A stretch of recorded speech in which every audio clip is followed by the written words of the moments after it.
Oiê, tudo bem? Oi, Oi, tudo Lucinha. bem? Vai Me ficar muito diz aí o chato se nome. eu fizer a live de máscara. Não, não. Você está na rua, tem que manter o exemplo, tem que dar o É, exemplo, tem que estar de ou eu posso ir máscara. para um lugar bem reservado. Eu estou num lugar reservado, mas. Não, tá na boa. Tô chamando a Oi, Mônica. Lucinha. Eu acho que a Paula vai atrasar um pouquinho. Eu tô sem Paula o não, nome da Patrícia. live aqui para postar aqui. É, A Mônica vai atrás. Ó, a Paty chegou. Moniquinha, me diz aí o nome da live. Casamentos e recasamentos, Pactos financeiros. combinados, E jurídicos. combinados legais e financeiros. Se o som aqui, ambiente, estiver atrapalhando, eu posso. Me fala que eu posso tentar ir para um lugar mais silencioso. Tá. Tem um ruído de fundo aí, É Olivia. um Acho cachorro. que é. Deixa eu procurar um lugar mais tranquilo. Peraí. E Ó, aí, vou tudo chamar bem, você, gente? Pati. Olá, pessoal. Pronto, o Pati tá aí entrando também. Tudo bem, gente? Agora já mais. Para onde eu olho tem barulho. Posso mutar, tá? Oi, pessoal, cheguei. Olá, Oi, tudo bom? Oi, tudo bom? Oi, tudo bom? um Como vocês frio, uma estão? gelada. Muito, muito, Vamos muito frio começar? aqui. Muito frio. Espero que Vamos. estejam Muito todos frio. bem. Pessoal que está chegando. Tá gostoso. Muito frio não, tá Tá. bom.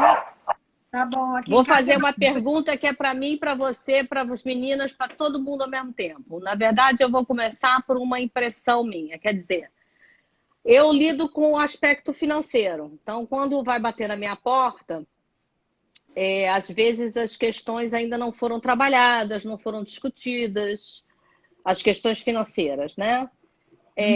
E eu sinto que ela passa, na verdade, por todos os aspectos. Por isso que eu adoro a multidisciplinariedade. Porque não combinaram, não pactuaram direito no lado jurídico, não conversaram, que era uma questão emocional a ser trabalhada, porque o dinheiro tem lá seu significado para cada uma das pessoas, né? E aí vão ter que tratar dos aspectos financeiros. E a gente vê muito reflexo desses não combinados ali. Então, a pergunta é assim, vocês acham que esse assunto do dinheiro em família e dos aspectos legais do casamento que influenciam em coisas objetivas, como o pacto financeiro, ou como até, Olivia, quem vai cuidar da gente se a gente ficar incapaz, quem é que cuida da gente? Quais são os aspectos mais importantes que você diria, legais, em relação ao pacto do viver em conjunto? Seja casamento, seja recasamento, seja união estável. O que você acha assim que é importante? Eu tenho alguns na cabeça, mas afetam o financeiro. Então também não sei se. Não sei Vai se eu falando e entendi eu vou bem a completando os meus. pergunta. Que combinados, você está me perguntando, que combinados eu acho importante de serem feitos, enfrentados na hora de um casamento, uma união estável? Isso, O que é preciso combinar, né? exato. Então, pelo lado em do. Eu acho que a gente relação tem. ao dinheiro, Olivia, Oi, em oi. relação ao dinheiro, qual é a relação na hora de fazer esses contratos? Aonde que entra o dinheiro? Isso. Foi que eu Então, ia falar justamente isso, que existem vários planos de combinados, né? Os combinados emocionais, como a gente falou, que também é natural um casal conversar, por exemplo, antes de se juntar, sobre o projeto de ter ou não ter filhos, né? Para afinar, qual é o nosso projeto de vida, né? E eu acho que isso a gente já deu conta em outras lives e vai voltar. O foco hoje são os combinados de cunho patrimonial, financeiro, que é justamente isso. Às vezes o trabalho de um implica em viagem e o outro vai ter que abrir mão da sua carreira ou reduzir um pouco o ritmo, ou às vezes tem uma expectativa, né, de que é importante estar em casa para acompanhar o crescimento dos filhos, afinar essas expectativas para que quando chega o momento dos filhos, né, isso não vire uma questão não conversada, que é muito o que eu vejo na hora do divórcio, do recasamento, da dissolução, é aquele tipo, né, assim, eu acabei abrindo mão do meu trabalho para ficar em casa com os filhos, isso me prejudicou, hoje eu tenho um resultado financeiro mensal, não, né, poderia estar em outro momento da carreira. O fato da gente ir vivendo e não ir combinando e não ir compreendendo que essas escolhas elas vão ter consequências objetivas, né, no futuro, é uma fonte de conflito. Porque um enxerga de um jeito, outro enxerga de outro, e geralmente também, né? são contas que não fecham, né? São contas que não tem um encontro de contas, um acerto de contas, né? Quem deu mais, quem trabalhou, quem cuidou dos filhos, por exemplo, né? Peguei esse exemplo. Então, só para ir mais objetiva, eu acho que é isso mesmo. Eu acho que advogados, financeiros, psicólogos, profissionais de saúde, a gente deve estimular a cultura do combinado, né? Assim, da clareza dos combinados, da informação, da educação, porque isso evita muito conflito, né? Não só na hora da separação, mas, né, durante o próprio casamento. Né? Muitas vezes, né, a gente está construindo junto esse patrimônio ou não está? Qual é o nosso regime de bens? Muitos casais que eu atendo que nem sabem qual é o regime de bens. Assim, às vezes um dos dois não sabe, não entende as consequências na hora da morte, da sucessão, um regime ou outro. Tem que entender essas coisas, para não chegar lá na frente ou ter muito conflito ou ver que entrou numa cilada, às vezes, sabe?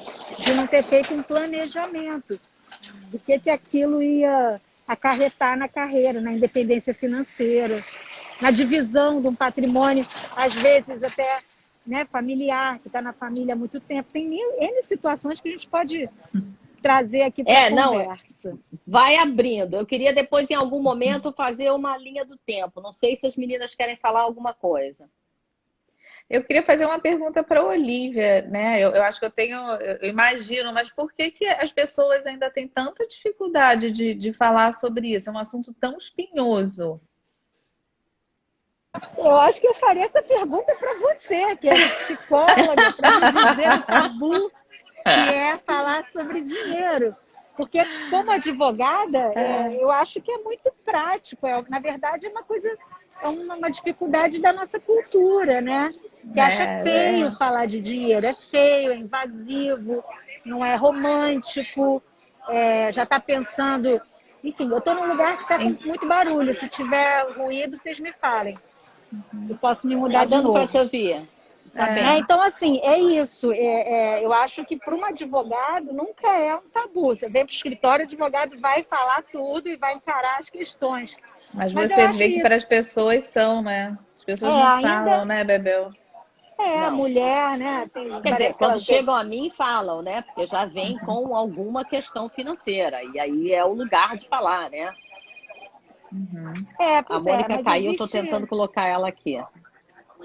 Me dá uma água gasosa, por favor? Uma água gasosa? Eu vejo assim, só para a gente fazer uma linearidade, porque tem tanta bifurcação que a gente pode ir fazendo pelo meio do caminho, dependendo do perfil de cada pessoa. Eu vejo assim, quando a pessoa vai casar, o que é importante ela observar? Qual é o regime de patrimônio, regime de casamento que ela vai fazer, né? E se os dois compreendem da mesma maneira aquele regime de casamento. Se aquele combinado está sendo feito, tanto emocionalmente, tem suporte emocional para uma decisão legal que está sendo feita. Aí depois, durante o casamento, essas pessoas vão praticar alguma coisa. Elas praticam, elas têm conta conjunta ou elas têm conta separada. Um paga tudo, o outro paga só alguma coisa. Um não trabalha, o outro trabalha. Um viaja a trabalho, o outro tem que abrir mão do seu trabalho. tem N situações que podem acontecer durante o casamento, tá? A Márcia... Desculpa.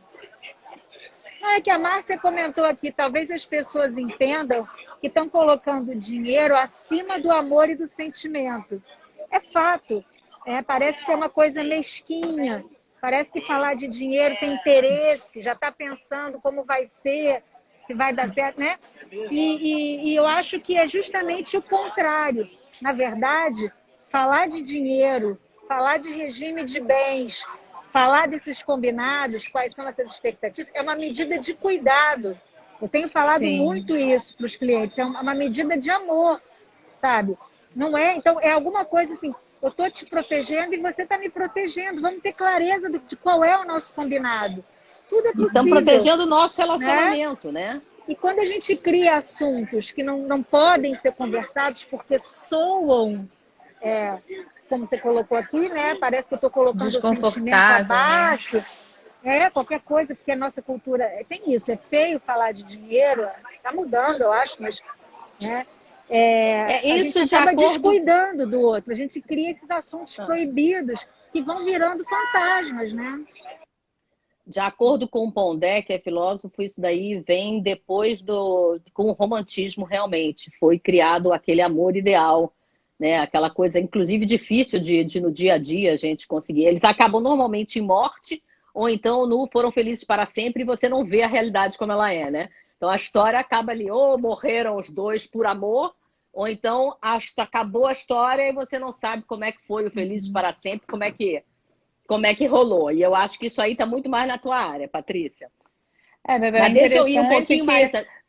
Só complementando isso, que antigamente, bem antigamente, os casamentos eram pactos entre famílias, né? O que eu levo, o que eu não levo, se fazia-se antes isso. Tinha o dote.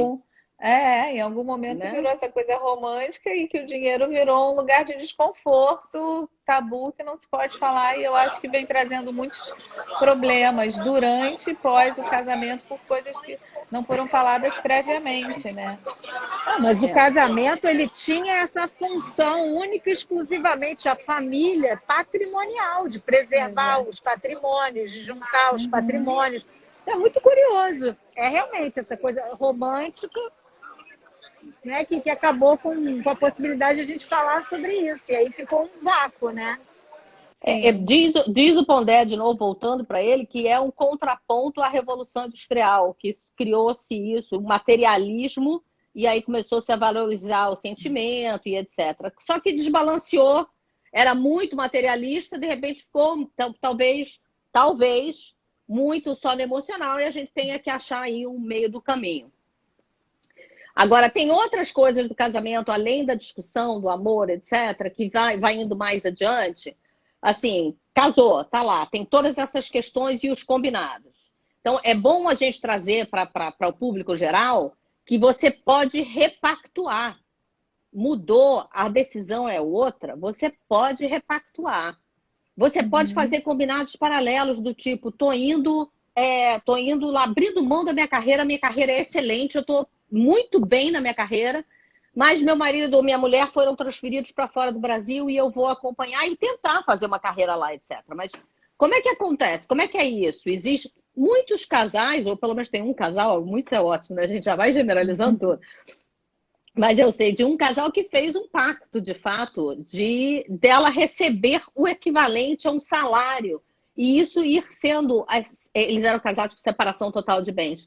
E isso ser cuidado por ela como patrimônio dela. Então, ela foi criando o patrimônio dela junto.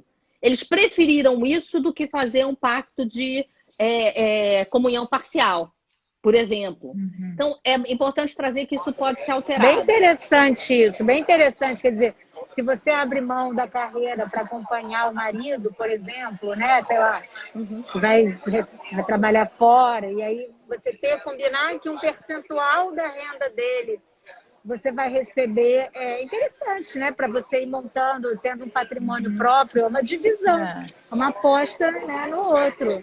Eu já vi dois casais onde a mulher, no caso, largou a carreira para cuidar dos filhos. Ah, vale mais a pena você largar cuidar dos filhos do que uma babá? Não.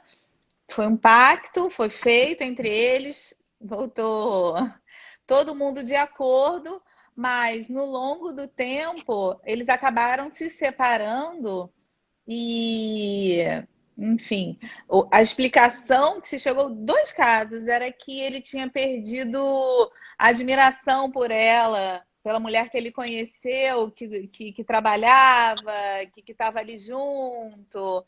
E a mulher, enfim, completamente sem entender o que tinha acontecido, já que eles tinham combinado isso, né?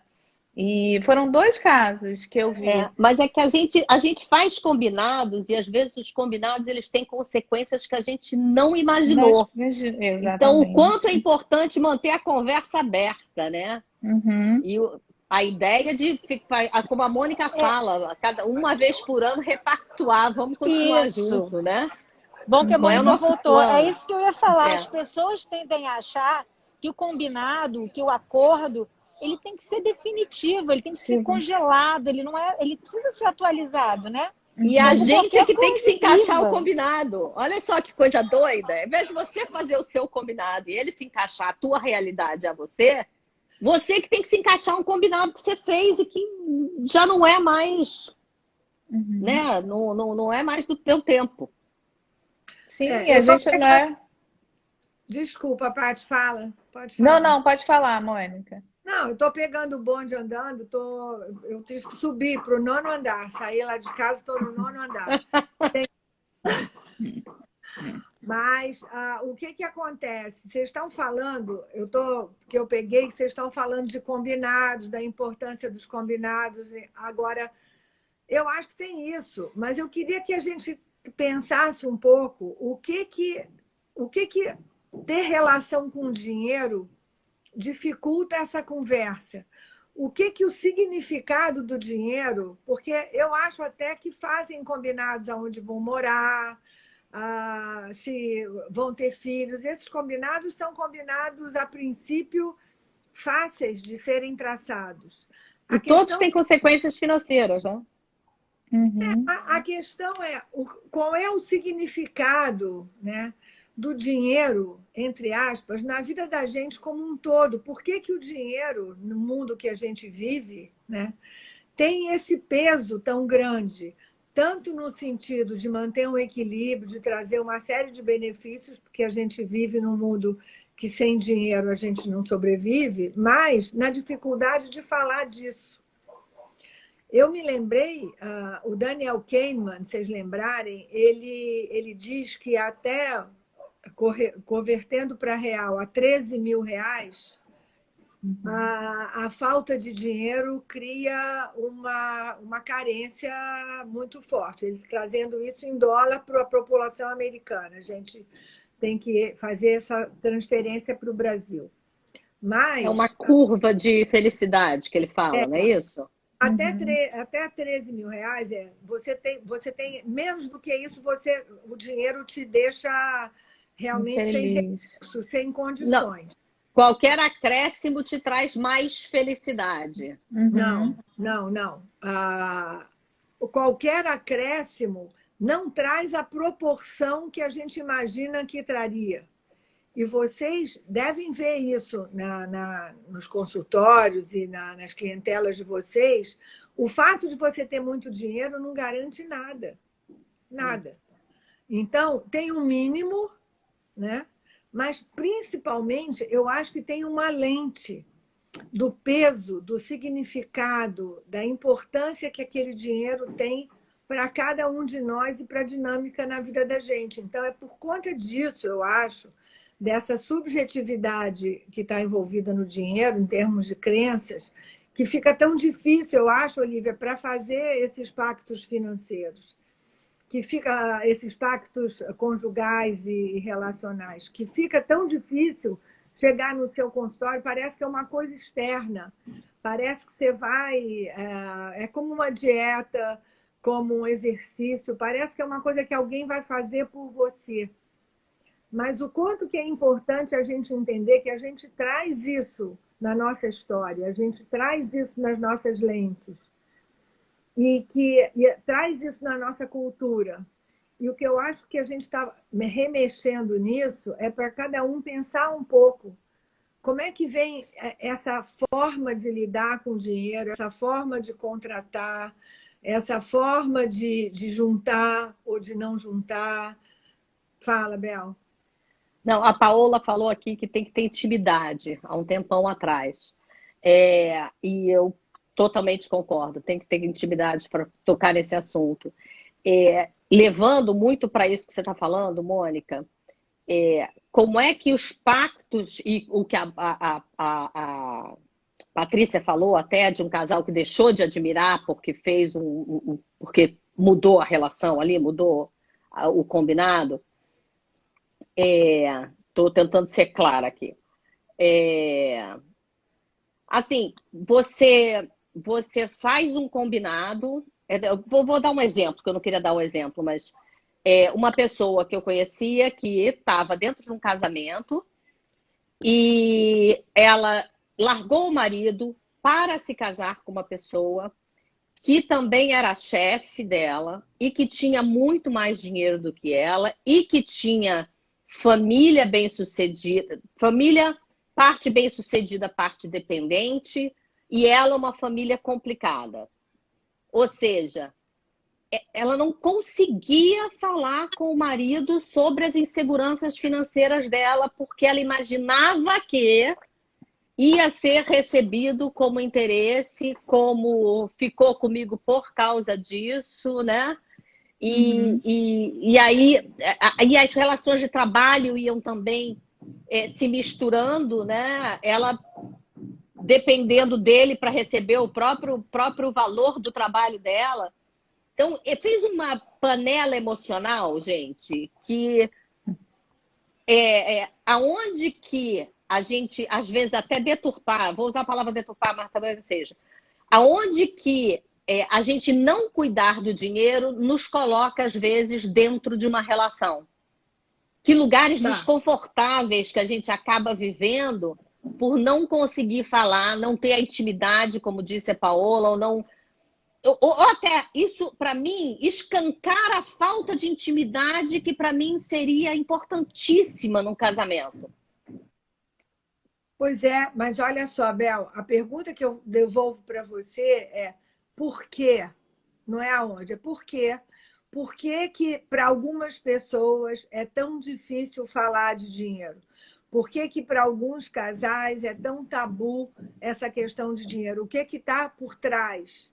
E aí eu acho que eu convido a todas nós a pensarmos assim, como é que era a nossa situação financeira, não em termos de mais ou menos dinheiro, mas como é que a nossa família lidava com o dinheiro?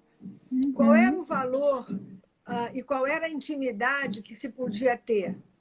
Né? A gente vive numa cultura que é feio falar de dinheiro. Não se pergunta para o outro quanto é que você ganha. É falta de educação. Então, assim, isso já vem do mundo onde, de alguma maneira, a gente tem dificuldade. Por que será? Pergunta que eu faço para vocês. Por que é tão difícil falar de dinheiro? Eu acredito que eu acho, Mônica, que a educação financeira vem da família, né? Você vai de geração para geração até que tem alguém que talvez mude esse ciclo. Mas se é uma família que desde sempre teve uma relação aberta sobre dinheiro, sabia quantos pais, sei lá, ganhavam por mês, os pais tocavam nesse assunto, eu acho que vai se tornar talvez um adulto que vai levar isso para dentro do casamento. E que isso não é falado, ninguém sabia quando o pai, né, ganhava, coisa assim, vai ter isso como um exemplo. Eu acho que vem da família, né, desde pequenininho. Não que isso não possa ser transformado.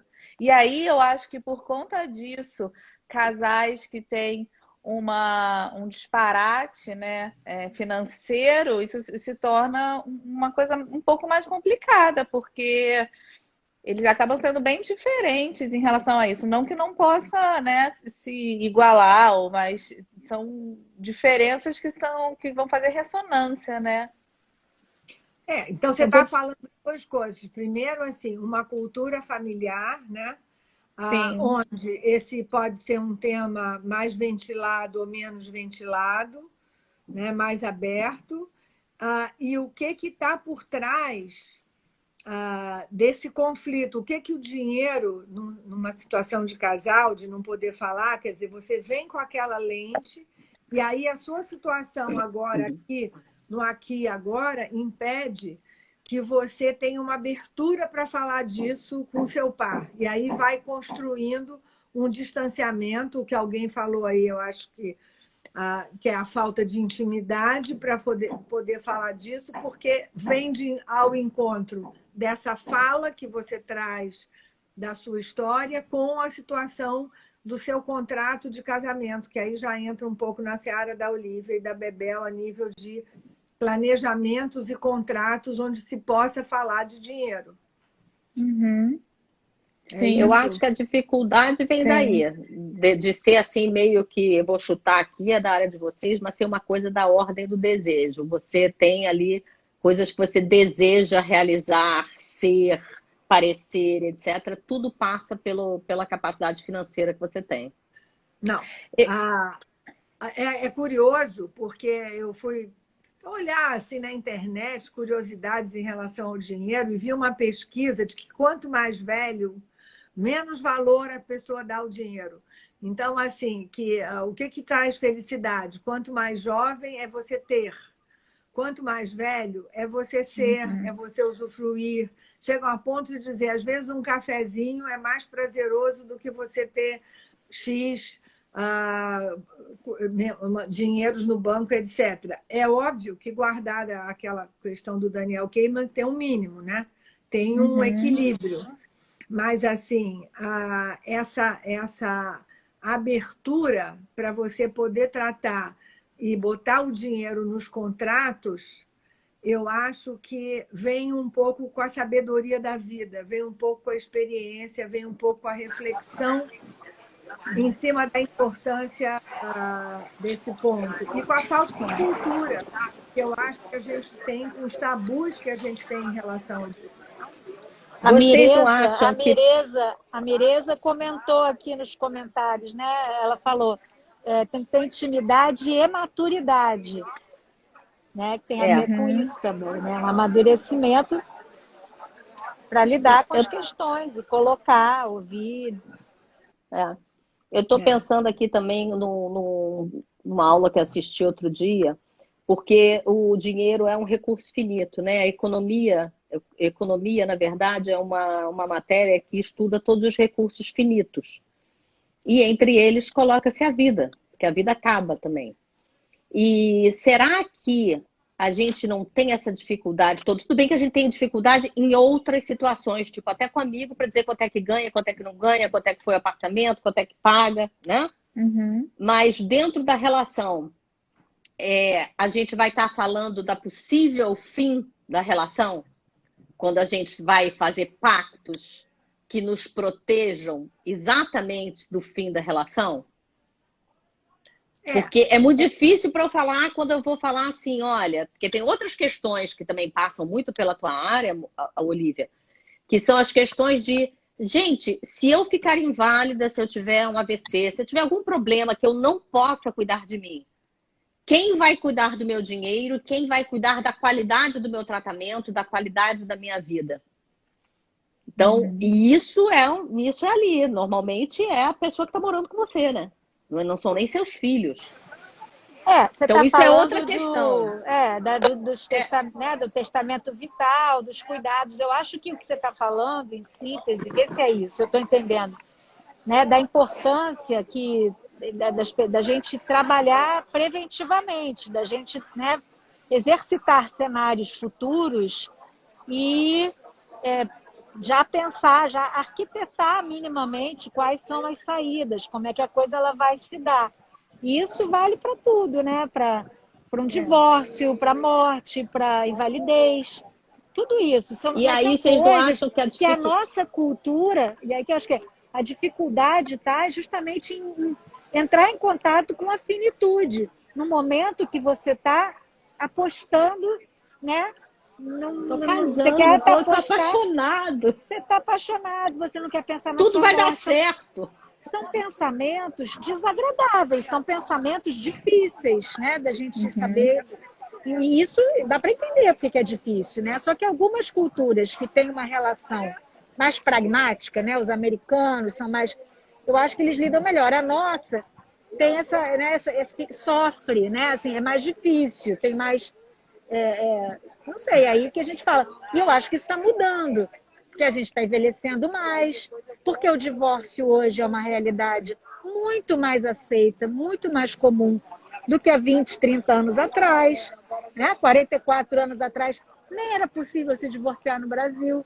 Então você vê que, né, tá mudando. As pessoas estão, por experiência, vendo que, caramba, fulano envelheceu, ficou doente, foi uma confusão, os filhos brigando para ver. Fulano se separou, ficou uma mão na frente e outra atrás. Nossa, eu tô ficando sem ar aqui. Né? Então, assim, eu acho que a gente está mudando, está entendendo, e isso está acontecendo muito claramente nos escritórios, nos consultórios, e é uma demanda da sociedade. União estável, a Lucinha está falando aqui, né? Ontem eu Já soube de uma existe. pessoa que morreu inesperadamente e deixou uma confusão para trás enorme. E aí volta-se ao que você estava falando, né? Um cuidado, é um ato de cuidado com as pessoas. É isso que eu acho que a gente precisa. Não, pode falar, Olivia. Acaba que eu vou falar. Não, eu estou achando uma coisa muito curiosa na fala de vocês. Vocês estão falando que o difícil de falar do dinheiro, talvez vocês tenham razão, né? É porque está ligado à morte, à finitude, à separação, a uma série de questões de perda, né?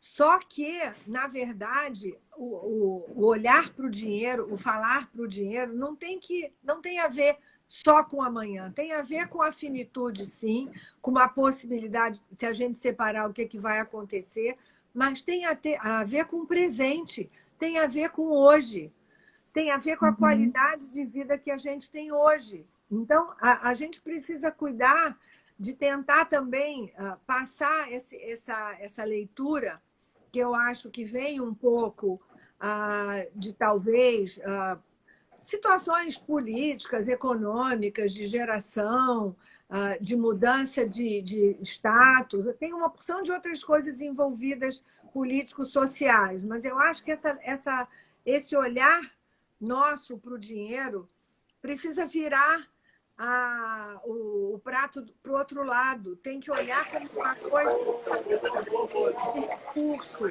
que é importante falar sobre isso. Como é importante falar sobre saúde, sobre alimentação, sobre exercício físico, sobre o cuidado emocional com os filhos. São questões da nossa finitude, mas da nossa vivência. Nosso dia a dia também. Da nossa humanidade. É aquilo que a gente conversou já e que tem a ver, assim, é você entender que falar da finitude é se apropriar do presente, né? Você viver mais plenamente, mais intensamente, por mais paradoxal que isso pareça. Que é isso que eu digo. Falar de dinheiro pode soar mesquinho, interesseiro, já está pensando na separação, já está pensando, né? Como é que você vai ficar quando eu não estiver aqui, se você vai ficar bem ou mal, como se isso fosse uma coisa. Mas isso traz uma qualidade, falar sobre isso, entender isso, para o presente. E isso que a gente não está jogando. O presente, ele ganha outro verniz, né? A gente vive, se a gente entra em contato, né? Não estou dizendo nosso planeta, mas entra em contato, porque é isso que dá a dimensão do hoje, né? Da vida, é justamente. Então, é o contrário, pensar que conversar sobre dinheiro é feio, mesquinho. Não, é uma medida de cuidado, é justamente o contrário. É justamente... quando eu falo isso, às vezes, para os clientes, eu sinto uma mudança de expressão. Nossa, que bom que você está me falando isso, porque eu estava com maior dificuldade de conversar sobre dinheiro, sobre conta conjunta, sobre o que vai acontecer comigo se, né, ele morrer. Estamos aí numa era, né, gente, as pessoas estão morrendo de uma hora para outra por causa da Covid. Então, né, falar sobre isso é ter que cuidar um do outro, né? Enfim, eu acho isso um super gesto de humanidade e de amor, quando as pessoas elas vêm e conversam sobre como querem deixar o cônjuge, os filhos e sabe, como quer ser cuidado. Na verdade, sei lá. A Não, Lucinha, concordo com você. a Lucinha está falando em testamento, falar com filhos sobre divisão. Eu acho que são assuntos delicados, porque estão ligados à morte, mas a gente tem que poder olhar a morte, a gente fala da morte porque a gente está com a vida. E isso traz uma qualidade de vida, isso traz uma comunicação clara e direta. Mas eu acho que tem uma coisa, quando ela falou falar com os filhos, eu me lembrei também da questão de educação financeira. Isso vem lá de trás. A gente tem pouca cultura de ensinar os filhos a lidar com dinheiro. A gente trabalha com hábitos de higiene, a gente acha fundamental, coisa que há 1000 anos atrás, 500 anos atrás não era um valor, né? Hoje em dia é um valor, a gente não imagina não ensinar um filho a tomar banho e a escovar dente, etc, etc, hábitos de higiene, porque a gente viu o quanto que isso traz uma repercussão na nossa saúde física. A gente descobriu isso. O que a gente está trazendo hoje como lente é o quanto falar de dinheiro, poder olhar para o dinheiro e poder se apropriar dessa dinâmica é saudável para a nossa saúde emocional, para a nossa saúde relacional, né? Pais idosos, que os filhos precisam conversar sobre isso. Como é que a gente vai administrar o dinheiro do papai se ele já não está mais lúcido?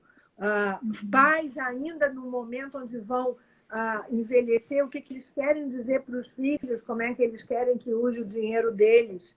Eu vejo isso assim, em N momentos do ciclo vital, o dinheiro pode ser uma ferramenta fundamental para resolver muitas questões individuais e relacionais, no sentido de segurança, no sentido de uma saúde, no sentido de um relacionamento mais claro e estável. Então, não é sujo, porque o dinheiro, historicamente, né? Eu acho que desde a gente olhar do ponto de vista religioso, Jesus foi trocado por moedas. O dinheiro, você não podia pegar. A minha avó mandava eu lavar a mão. Você pegou em dinheiro, vai lavar a mão, minha filha. O dinheiro está sujo. Não, mas o dinheiro é sujo, não é, amor? Porque passa de mão em mão, né? O dinheiro é sujo pra caramba. Agora, gente, eu tenho uma outra pergunta para gente e tem uma observação aqui do MC Serpa Rio de Janeiro. MC Serpa Rio de Janeiro, RJ. A economia trata de recursos finitos. Qual seguro em vida sobre nossas necessidades básicas? As afetivas e emocionais certamente serão os amigos e vizinhos. Eu não sei se eu entendi bem a pergunta, porque existem seguros de vida de fato, né? Tem seguro de vida, tem você planejar a tua vida, fazer uma economia, cuidar disso, até para não se tornar um peso para os amigos e vizinhos, eles poderem cuidar de você não precisando, né, tirado deles, digamos assim. Pagar sua conta, exatamente. Eu acho que ele está falando... Certeza não temos nenhuma na vida, mas a gente pode planejar, a gente pode fazer planos. Você ia falar, Paty, depois eu quero fazer a segunda acho que pergunta. ele fez um trocadilho, né? Qual é a segurança que a gente tem, né? De que as nossas necessidades afetivas e emocionais serão cobertas de alguma forma. Aí ele botou, certamente serão amigos e vizinhos. Eu acho que tem a ver com aquilo que a Mônica falou. Eu acho que tem a ver com aquilo que a Mônica falou. E nem é uma certeza, né? Não, de que com o tempo a gente vai valorizando menos o ter e mais o ser, as relações, a qualidade das relações, que esse é o verdadeiro seguro, né? Assim, você pode ter muito e não ter e não ser nada, e não ter mas ninguém. Ele não falou, curiosamente, ele não falou família, né? Falou amigo e mas vizinhos. É isso, é a rede, né? É a rede, as relações. O que vale mais, né? Eu acho que essa coisa do ter está mudando, né? Esse negócio agora de... Quem foi que falou isso? Ah, tem que ter o carro do ano, tem que ter um carro... As pessoas vão passar a fazer assinatura de carro, né? E os carros vão chegar todo ano com uma... Você não precisa mais de ter a propriedade, você quer fruir. Mas você vai A gente assinar tá... um carro base ou uma Ferrari, você pode escolher. Não, tudo Vai bem, mas você não continuar tem isso mais aí. aquela ideia de ter que ter, de ser dono do negócio, entendeu? Aham. De ser dono. Uma- Essa ideia de ser dono é que eu acho que tá mudando, mas enfim. Eu acho Eu que queria entre fazer- casais. Deixa eu só falar um negocinho, Bel. Tá. Eu acho que entre casais, algo que eu vejo muito comum num consultório é, como no começo do relacionamento, né? Tudo são flores, e esse é um assunto espinhoso, onde, né, não se fala, é que nem você fala, ah, o que que você gosta de comer? Que restaurante você gosta de ir, né? Essas coisas, não se fala. E aí, quando já tá casado, já tá junto, aí um descobre que o outro é um gastador e o outro descobre que o outro é um poupador. Como é que concilia isso, né? Isso O outro acontece. eu quero poupar Isso dinheiro para acontece. comprar um apartamento e o outro quer viajar o mundo. São duas coisas que não É isso que batem. eu falei no início, de uns combinados. Alguns vão se revelando com a convivência. Outros a gente já sabe logo de cara. Gente, eu vou precisar sair um pouco mais cedo hoje da nossa conversa. Ah, que Tá pena, bom? mas tá bom. Tá Uma bom. pena, uma pena. Faltam 15 Ai. minutinhos aqui. Eu tenho uma outra pergunta. Você vai sair pensando nela, pelo menos, tá? Faz. Depois você. Tá. Que Faz. a outra pergunta que a gente está falando aqui dos casamentos, da dificuldade, dos relacionamentos e o dinheiro. Mas qual a diferença entre o casamento e o recasamento? Quando a gente está já casando pela primeira vez, lá novinhos, aí entra o ciclo vital de vocês, meninas, sem nenhuma obrigação passada, com uma rede menorzinha, e o recasamento, beijo. Beijo. E o recasamento, já com filhos de um lado, filhos do outro, mais sogros e sogras envolvidos, mais genros e às vezes genros, mas mais noras não, como é que é? Cunhados e cunhadas. E Mais gente se confusão, envolvendo né, na... Bebel? Mais confusão, eu acho- pois é. Eu acho que mais ingredientes, né? Usando isso como uma metáfora, às vezes um prato com menos ingredientes é mais fácil de fazer, mas é mais xoxo, tem menos sabor, né? Eu me lembro de um casal que nós atendemos lá na Núcleo, de recasamento, e eles foram numa crise no recasamento. Então, ela vinha com questões no recasamento em função exatamente disso, de enteados, de questões de ex-marido entrando na educação dos filhos, e o padrasto também. E quando ela acabou, a última frase dela, que eu nunca esqueci, ela disse: o primeiro casamento é só um ensaio. Eu não acho que é só um ensaio, mas eu acho que o primeiro casamento, para muita gente, dá uma maturidade. Uma maturidade, como qualquer momento da vida da gente, dependendo da nossa lente, né? E aí eu vou trazer um ponto que eu queria deixar, que eu acho que eu bato muito por isso e que eu acho que é muito importante a gente pensar na nossa autoimplicação nas coisas que acontecem com a gente.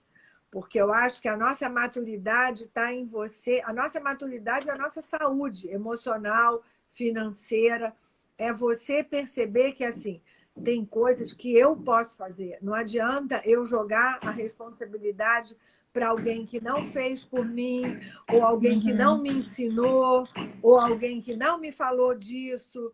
Eu hoje estou no aqui e agora e eu preciso dar conta da minha situação nesse momento, seja de recasamento, seja de planejamento financeiro, e eu acho que está sempre na hora. A hora é hoje. Então, se eu estou mais velha e me descobri que nunca me organizei financeiramente, se eu estou adolescente e não pensei nesse assunto, né? Se eu estou com filhos pequenos, começo a pensar, eu tenho que pensar nessa questão da educação financeira, porque eu ensino meus filhos a tomar banho, a escovar dente, e eu não falo nada de como é que ele vai, de alguma maneira, lidar com um objeto, né, da nossa cultura que é necessário para o equilíbrio dele, tem um mínimo. Aprender a mexer com isso é uma questão. E a gente até descobrir o mínimo dele. Tem gente que está satisfeita assim, tem gente que está satisfeita ali. Mas eu acho que aí Bel, não é a quantidade. Não é a quantidade. É como você se relaciona com o que você tem e o quanto que você se sente alimentado, se sente com a substância interna para poder dar conta de não ter a bolsa X que a sua amiga tem, não ir no cabeleireiro Y que a sua amiga tem. Estou falando de supérfluo, porque eu acho que não estou falando de dinheiro como essencial, não estou falando de dinheiro como subsistência. Eu acho que a gente está falando aqui do uso do dinheiro e, assim, de uma forma extra. O quanto que a gente precisa acumular dinheiro para se sentir alguém também. Tá, mas às vezes até a gente pode falar, tem muitos casais que um está fazendo dívida, são casados em comunhão parcial e ela é responsável pelas dívidas que ele está fazendo, ou ele ou ela, né? Então, essa coisa passa pela escassez também. Quer dizer, tudo isso que a gente está falando, ela pode ser traduzida tudo para escassez de alguma maneira também, você pode carregar. Eu acho que esse casal que você está trazendo, que é real, né? Essa questão é sintoma. É isso que a gente precisa entender. A questão é sintoma. Por um casal que, de alguma maneira, um tá gastando dinheiro, isso tem a ver com a relação, com a troca, com o respeito mútuo, com a comunicação, com a intimidade. Tem a ver com a solidez ou não daquele casal. Tem a ver com a história que cada um viveu na sua família de origem e que está repetindo, sem perceber que está repetindo. Então, tem a ver, de novo, com autoconhecimento. Tem a ver com a autoimplicação na situação. Não é dizer, minha mulher gasta demais.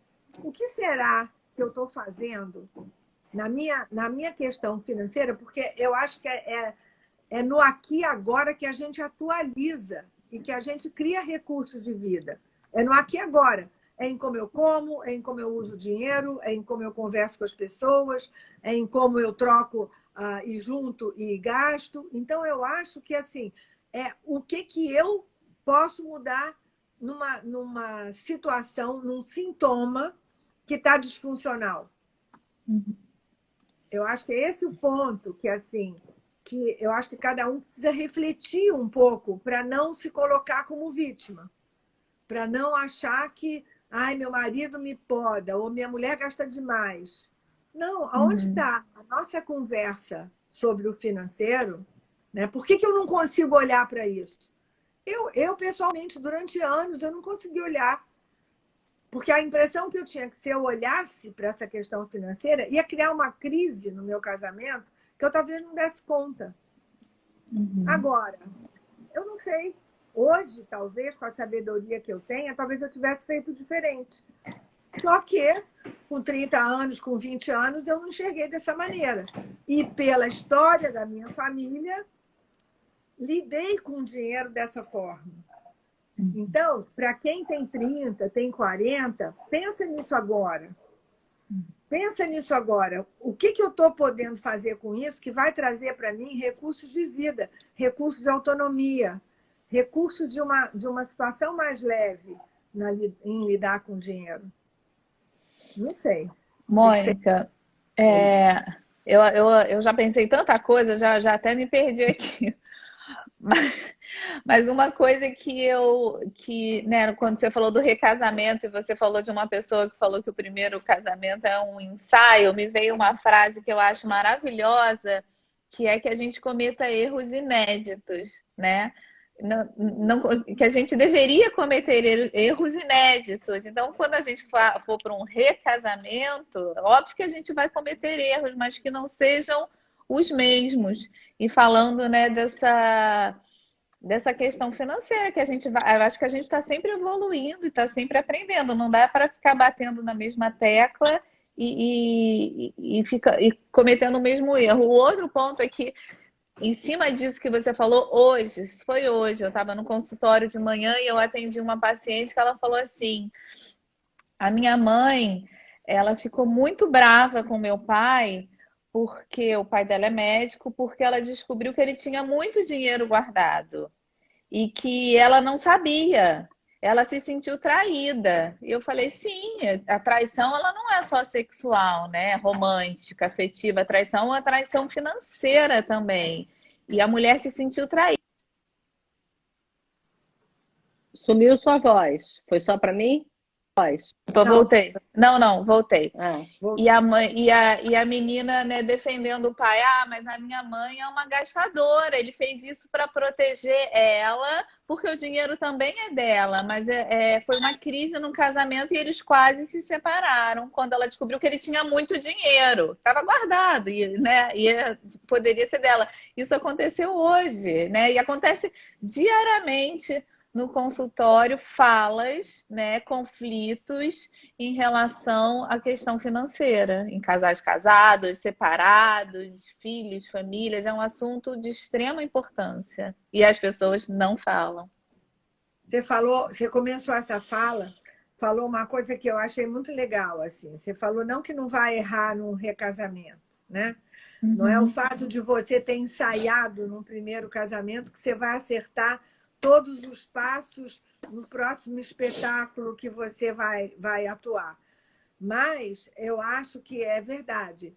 Você não vai. O ideal é que você não repita os erros, que você cometa outros erros. Mas eu queria brincar com essa palavra, né? Erros. Erros inéditos. Não, é porque erros são oportunidades de crescimento. Se a gente, de novo, se autoimplica neles. Se a gente não joga, né, nesse caso que você trouxe desse casal, meu pai traiu a minha mãe porque em função de um erro, entre aspas, da mulher, que na verdade não conseguia equilibrar a questão financeira, ele traiu no sentido de não teve a parceria e resolveu isoladamente, não resolveu como casal, resolveu como indivíduo, porque aí tem uma quebra de confiança nessa área que acontece, uma quebra de intimidade, né? E uma percepção de uma vulnerabilidade do outro que você não consegue lidar.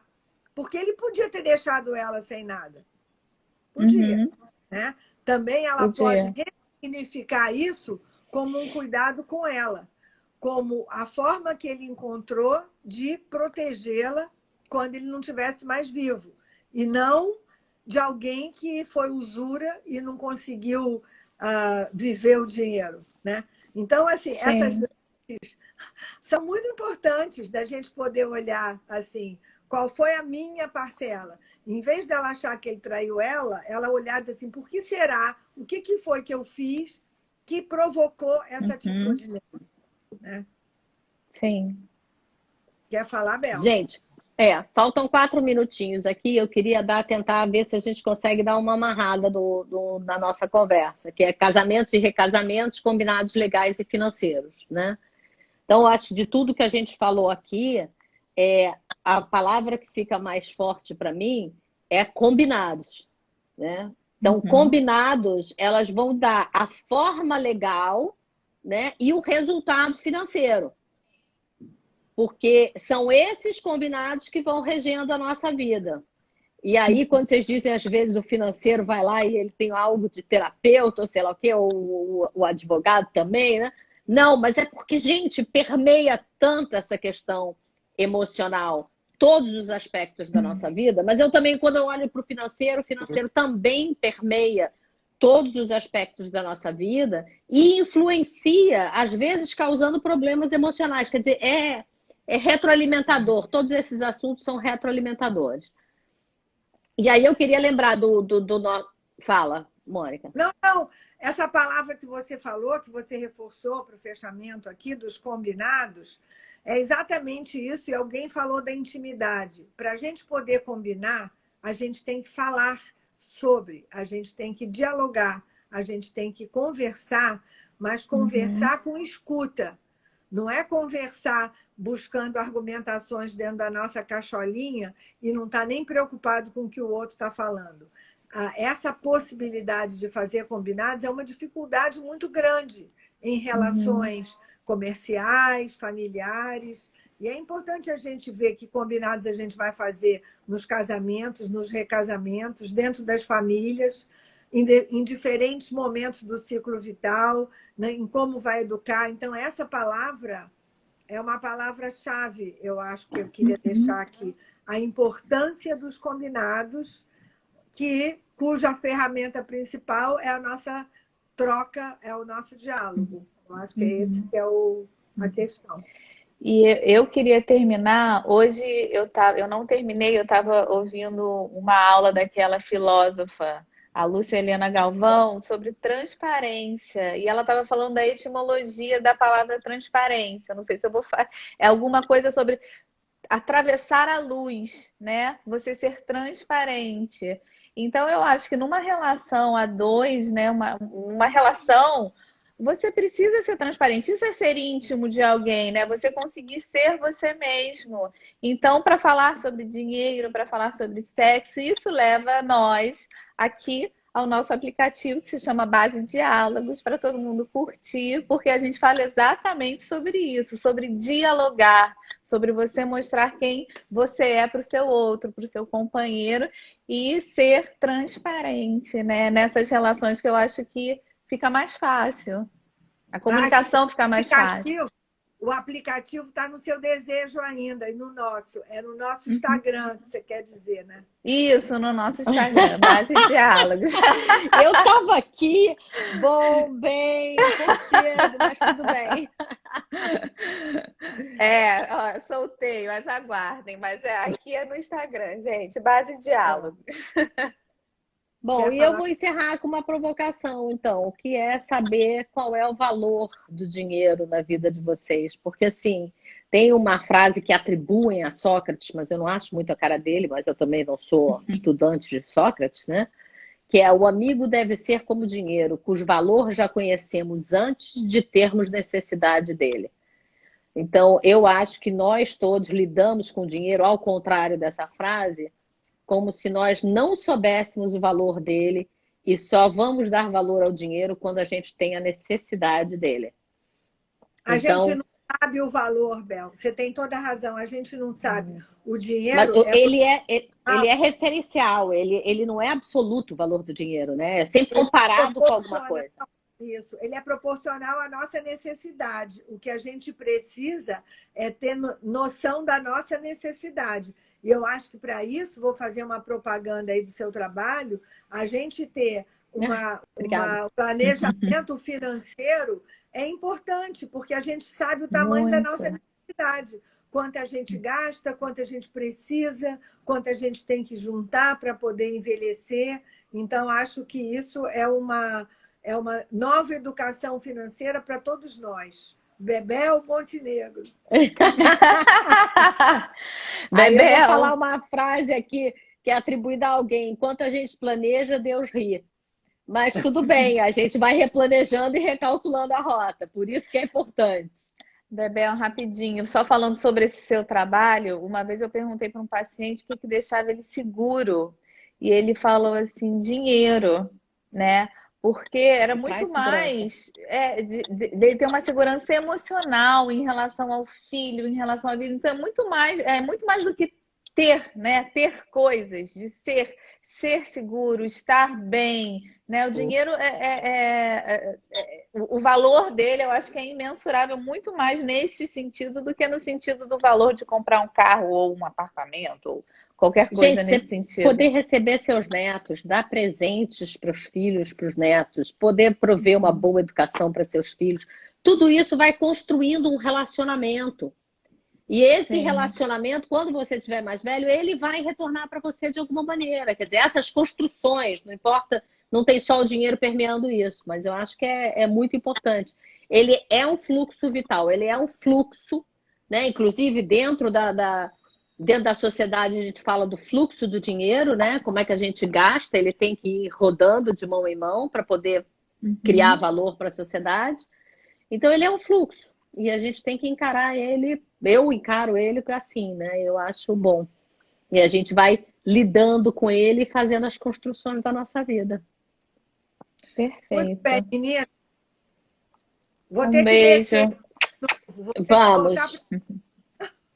Também. Beijo para todos. Tchau. Obrigada a todo mundo que estava aqui. Obrigada pela presença. Até a próxima quinta. Tchau. Beijo. Tchau. Tchau.